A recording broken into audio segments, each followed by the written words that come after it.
A lot of the value we bring is in having a really good process. Just-in-time manufacturing has allowed us to become a very efficient company and over-delivered on our customers' expectations. And it took us literally decades to get that process right. I think it's a journey, right? I think you just start by trying to be better every day, right? You try to listen to what do your customers need, what do your customers want, and then deliver that experience.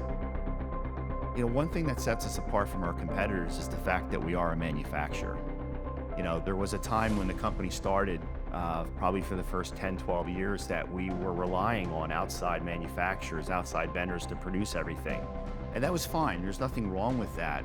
I think the challenge that it gave us was that if something did go wrong, if something was mismeasured, if something were delivered damaged, if something came in that the customer didn't like, you had to go back to the vendor, reorder that product, and you'd have to wait. And you'd have to wait days, if not weeks, sometimes months, to get replacement parts in. And that does not make for a good experience for your customer. At one time, our president and CEO had asked a consultant, if I had the money to invest in equipment, what would you suggest I purchase to make us better and more efficient? And he said to me, I wouldn't invest $1 in equipment in your operation. I would invest in your process. And looking at how your process starts from the people in the office before we even talk about the manufacturing center. And that's the conversation that woke me up to realize that there is a process, and it starts with making a commitment to a customer and then working backwards from there, knowing at what point you have to put things into motion to get the parts at the right time. I would say that change was the biggest change that had the greatest effect on our manufacturing, so that we're working on what we should be working on all the time.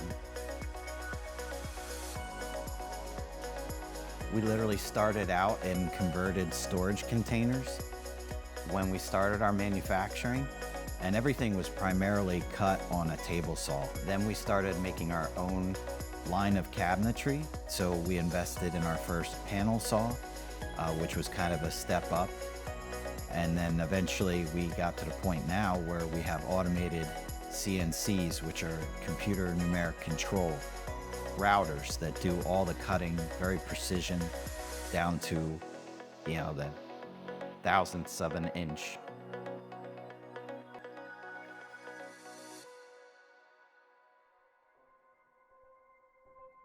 We're constantly working to improve our processes in the shop. So continuous improvement is a big part of what we do. We follow lean methodology to try and make sure that we solve problems daily and we learn from them. In the early days of the company, we would write an order and we would go ahead and order all the parts and pieces from many different suppliers. And those parts and pieces would come in on various days and various times. Some would come in next week, some would come in 2 weeks, some would come in the day that you're starting the installation. In general, we wouldn't schedule the installation with the homeowner until we had everything in the warehouse. Well, you can imagine what happened. Our warehouse filled up to the brim with parts and pieces for many different projects. And so then it became a task of how do you collect all those pieces and get them on the truck and get them out to the house at the right time to make sure that installation goes smoothly. Contrast that to today. Today, we know exactly how long it takes us to put materials through our manufacturing process and how long it takes our vendors to ship materials to us. So we plan the orders of all the parts on the project based on when we commit to that customer, so that everything comes in and is ready to go a few days before the installation.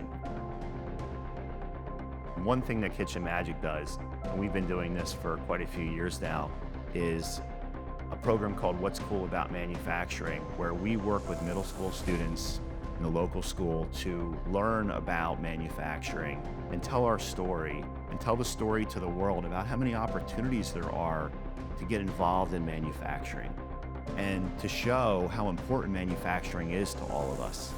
And that has just been a real blessing for us, and I'm grateful that we've had that opportunity.